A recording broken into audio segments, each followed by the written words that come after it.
All right, no, hey, hey, hey, thank God, it's Friday. So yes, isa lang po ang ibig sabihin niyan. Isa na naman po session ng pagbabahagian ng kaalaman, isa naman po session ng pagchichikahan at lalong-lalo na, isa naman po session ng pagakbang pasulong sa ating pangarap na maging lisensyadong profesional na guro. My name is Coach John, your hashtag Halimaw ng Saksay from Gurong Pinoy. And yes, I welcome you back, ladies and gentlemen, dito po sa ating High Five Fridays, your weekly boost to Soksai Success. Ayan!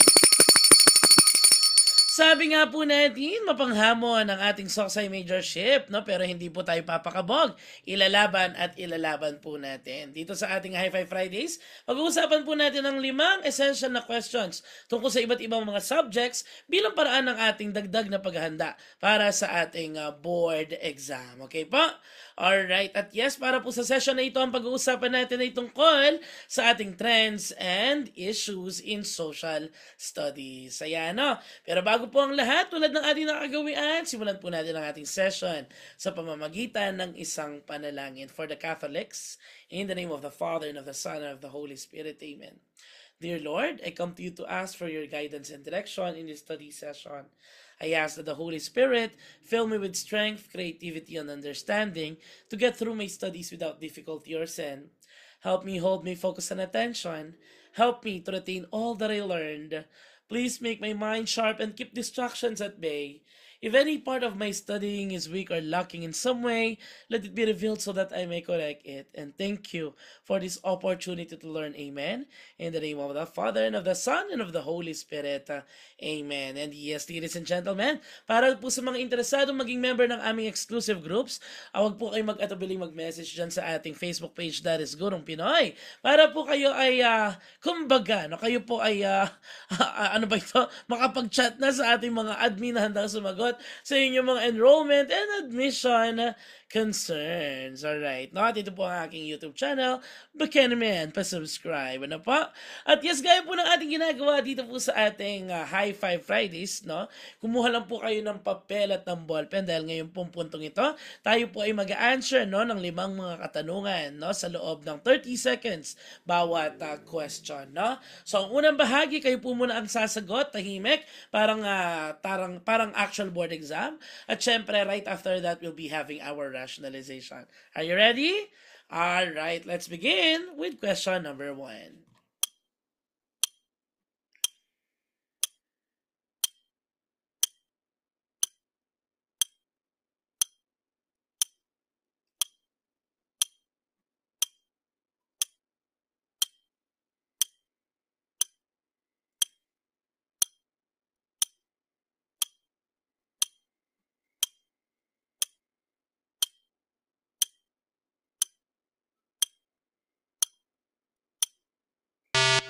Let's proceed to question number 2.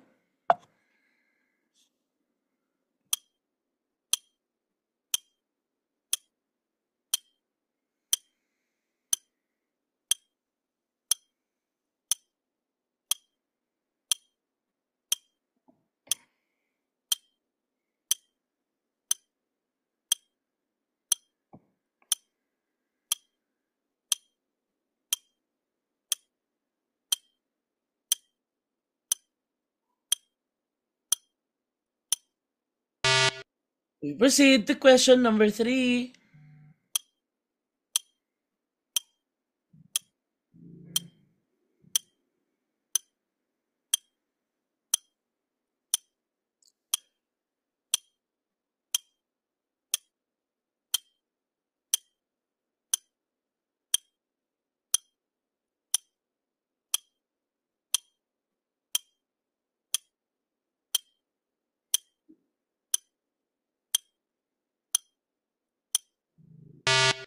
We proceed to question number 4.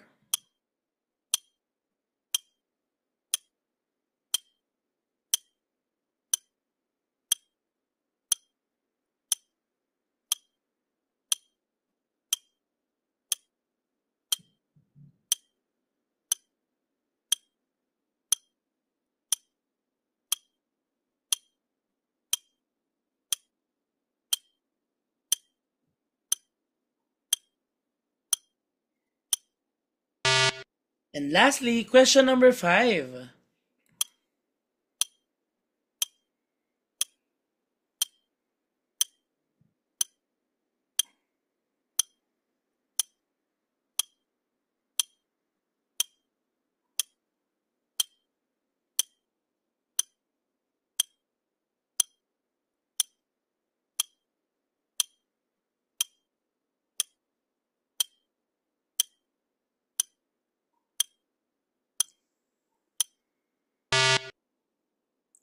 There you go, ladies and gentlemen. Ayan na nga po. At kumusta po ang inyong mga naging pagsagot sa ating mga katanungan? Kayo po ba ay nahirapan? O kayo po ba ay nadalian? Ano? Sige, sige, sige. Sa puntong ito, tayo po ay sasagot na sa ating mga katanungan using our rationalizations. Pero bago ang lahat, atin munang i-declare sa mundo, panalo't pasado ang kaguro, hindi magpapahuli, LPT. Ayan. Gising na ang taong bayan at handa na sagutin ang question number 1. Vice ganda is attracted to men. Which term best describes this? A. Gender identity. B. Gender expression. C. Sexual orientation. Or letter D. Sexual identity. Siyempre makikita po natin dyan, ang keyword ay attracted, no? So alin po dyan ang mapatungkol sa attraction? Definitely, the correct answer is, it's letter C, sexual orientation. Tumpak! Yes po, ladies and gentlemen, pakisulat po niyo yan sa inyong mga notes kapag po sinabi nating sexual orientation.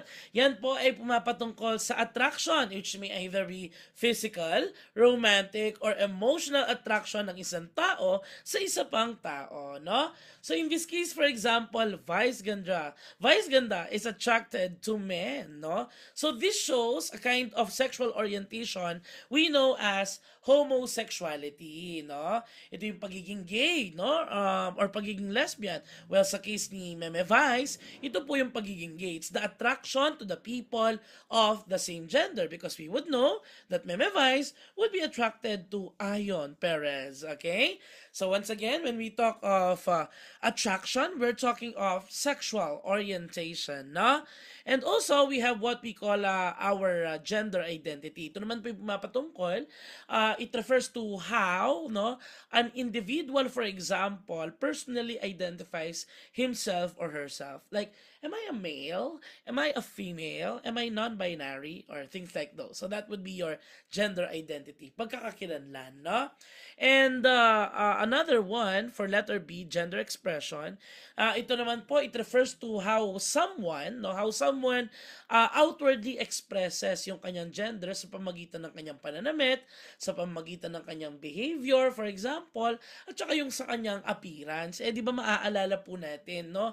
Usap-usapan nga na sa previous board exam ata, ay lumitaw po ang item na si Ice Segura. Sabi daw po doon, Ice Segura is a transgender man, and he expresses his masculinity, halimbawa, through his clothing and through his appearance. That's the very keyword, no? Kapag outward na ang expression, using the pananamit, using the appearance, no? Nagmumukha na siyang lalaki, si Aisegera, yan po ang tinatawag natin na gender expression, okay? Ito naman po sexual identity, bihira naman natin gamitin, no? But it will be broader in context and may include how someone personally identifies with their sexuality, no? But for now, again, vice ganda's attraction to Ayon Perez or to men, no, would be what we call, would be classified under what we call letter C, sexual orientation, okay? Next, question number 2. China's claim over the South China Sea, including Scarborough and Spratleys, is based on which unilaterally declared boundary that has been ruled as having no legal basis by the 2016 Permanent Court of Arbitration decision. A. UNCLOS, B. 9-line, C. The Exclusive Economic Zone, or D. None of the above. Ayan, no? Tutukuyin po natin, ang keyword natin dito, it's China's claim. Alin po ang ginagamit dyan ng China na batay po dito sa ating katanungan ay talaga namang wala daw pong legal na basihan, no? Ito po ay walang iba kundi ang historic di umano no na-claim ng China na 9-line. That is letter B, tumpak! So yes, actually meron po tayo, kung magsisearch po kayo dyan sa Google ng 9-line, meron po talaga parang 9- po talaga siya, no? Pero yes, just to show you yung boundaries ng sinasabi nilang 9-line, I included this picture. Ako pinili ko tong picture na to kasi it shows both the 9-line, yung boundaries ng 9-line, at saka syempre nung tinatawag natin na exclusive economic zone, no? So ito nga pong 9-line, gaya ng nasabi ko, ito po yung controversial na claim ng China over the South China Sea, particularly dun sa ilang mga isla, gaya halimbawa ng Spratlys, no? Tsaka nitong Scarborough Shoal, no? Pero yung 2016 arbitration ruling, no? Yung Permanent Court of Arbitration ruling, ito ay pumanig sa Pilipinas kasi hindi po nila kinikilala itong 9-line na ito or itong red lines na ito. Ang kinikilala po nila ay yung tinatawag natin na yellow lines, no? Ano po yung yellow lines? Ito po yung ating exclusive economic zone, no? Dahil ito po ay bata, yung ruling po ay batay doon sa naging legal basis, which is the UNCLOS, okay? Yung isa din po nasa choice kanina. Anong ibig sabihin ng UNCLOS? Is the United Nations Convention on the Law of the Sea, na kung saan signatory parehas ang China at ang Pilipinas, no? At ito po yung nagsasabi, no? Ito po yung nagbibigay na yung mga coastal areas, no? Or rather the coastal states, the Philippines for example, are granted what we call our 200 nautical mile exclusive economic zone na maaari po nilang i-explore at maaari po nilang i-exploit, okay? So yes, gaya po ng nasabi, yung pong yellow line, no? Yung pong yellow line, yan po yung nagpapakita ng EEZ batay sa UNCLOS, which is legal, okay? Ngayon, nasaan po ang Scarborough? Nasaan ang Spratlys? Syempre, nandun po sila sa loob ng exclusive economic zone. Yun ang claim ng Pilipinas, yung sa yellow. Pero ang China, ang kiniklaim niya yung sa red. Ano po ang naging ruling ng Permanent Court of Arbitration? Ito po ay nasa panig ng Pilipinas. So kung kapag Pilipinas ang pag-uusapan, UNCLOS at EEZ, no, ang ating isasagot. Pero dahil China ang tinatanong dito sa question na ito, 9-line ang ating sagot. Okay? Let's proceed dito sa ating question number 3. In 2021, Maria Ressa was recognized for her efforts in defending press freedom and was the first Filipino to receive which prestigious international award? A. The Pulitzer Prize. B. The Nobel Peace Prize. C. The Ramon Magsaysay Award. Or letter D. The Golden Pen of Freedom. Ayan, no? So actually, pag-uulit lamang po ito, no, ng ating mga previous items dahil ito nga pong si Maria Ressa ay lumilitaw sa ating mga previous board exam, no? Guess, ang tamang sagot po natin dito ay walang iba kundi letter. It should be letter B, the Nobel Peace Prize. Tumpak! Yes. No, so ito pong Nobel Peace Prize ay binibigay annually sa mga tao, sa mga grupo, no, na nagbigay ng significant na world contributions for peace and conflict resolution. At ito nga pong si Maria Ressa, no, bilang isang Pilipino na isa sa mga founders, no, ng ating Rappler, siya po ay nakilala, siya po ay tinagurian na winner nitong Nobel Peace Prize dahil daw po doon sa kanyang efforts, no, in defending press freedom, no, na siyang naging talagang nasa highest peak nung siya po ay isa sa mga naging kritiko, no, ng administrasyon ng dating Pangulong Duterte. Okay? Hindi ho ba na naikabit, no, dito sa administrasyon ng dating Pangulong Duterte? Syempre, alam naman natin yung issue ng Oplan Tokhang, no, nung ating war on drugs, no, na tinagurian halimbawa ng international organizations bilang mga extrajudicial killings, no, and crimes against humanity. Ito pong sina Maria Ressa ay isa sa mga talagang tumuligsa, no? At naging ano ba ito? Sila po yung mga naging tumaligsa sa mga polisiyang ito ng dating Pangulo. O syempre, ang dating Pangulo ay medyo magkakaroon ng parang negative impression sa mga ito. Mararamdaman ng ilang mga journalists na may mga panggigipit, no? Pero magpapatuloy sina Maria Ressa sa pagkikipaglaban at syempre para sa pagtataguyod, no, ng isang ano ba ito, pagtataguyod ng isang mulat na bansa sa pamamagitan ng kanilang journalism, no? And at the same time, syempre they are advocating for press freedom, which is pivotal, no, in our democracy. Okay? So once again, that is Maria Ressa, the winner of the Nobel Nobel Peace Prize. No? Para lang po sa kaalaman ng lahat, Coach, naririnig po namin itong Pulitzer, no? Tsaka itong ibang awards, ano po sila? Actually, ito pong Pulitzer at tsaka po itong Golden Pen ay talagang patungkol po, no, sa pagsulat para po sa mga journalists din, no? Pero hindi natin sila sinasagot kasi particular. Si Maria Ressa ang tinatanong at 2021 ang tinatanong. Ito po ay talaga namang nakilalang yan na kung saan inawardan si Maria Ressa ng Nobel Peace Prize, no? Meron din po tayong Ramon Magsaysay Award. Ito naman po yung, syempre, hango po siya doon sa pangalan ng ating dating Pangulo. Ito po yung kinikilala bilang Asia's Premier Prize and highest honor, no? Award given, no, to Asians who exemplifies leadership and service that are notable, no? So isa din po itong international award, okay? Pero yes, going back to our question, kung si Maria Ressa ang tinatanong, Nobel Peace Prize ang isasagot. Let's proceed to our question number 4. Which of the 17 SDGs aims to combat desertification and sustainably manage the forests? A. Reduce inequalities. B. Advance life on land. C. Affordable and clean energy. Or letter D. Good health and well-being. Ayan, nasagot po natin ay, syempre, ang keyword natin dyan ay manage the forests. Alin po dyan ang forests? No? Inequality po ba yun? Hindi naman. Energy po ba yun? Hindi naman. Health po ba yun? Hindi naman. Definitely, ang forest ay bahagi ng lupa. Definitely, the answer is letter B. Advanced life on land. Tumpak! Sa katotohanan, meron po tayong 17 SDGs na tinatawag, ang ating Sustainable Development Goals, no?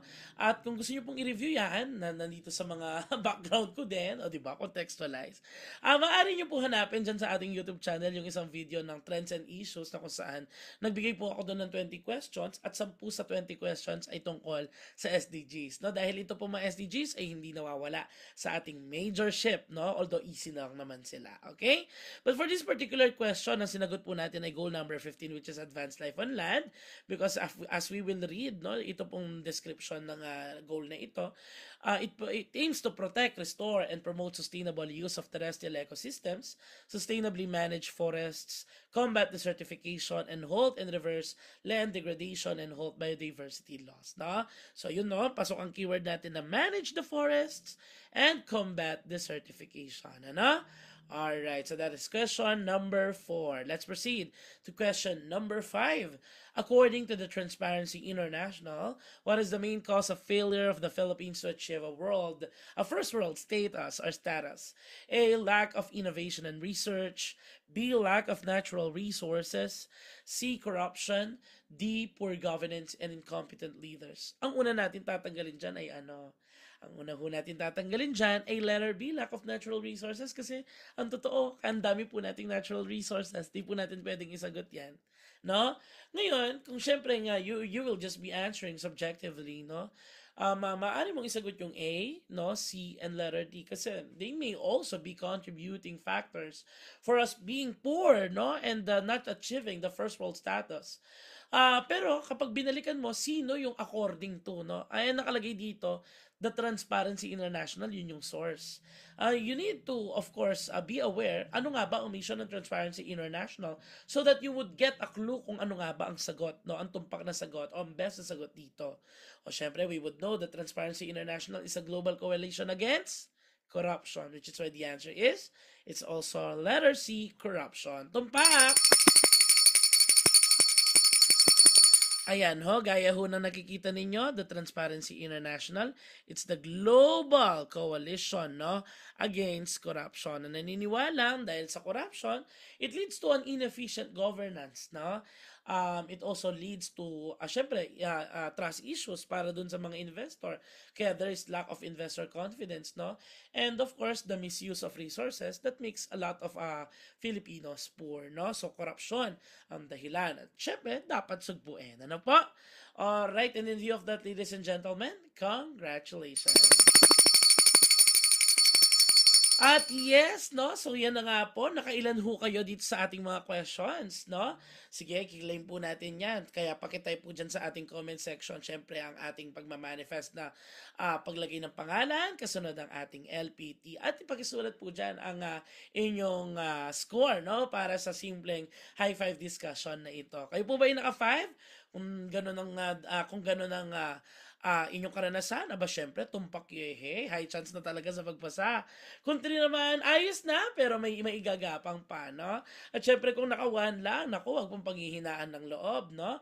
Ito po ay isang encouragement para sa atin na i-maximize ang mga natitirang araw na meron ho tayo for the board exam. Ano pa?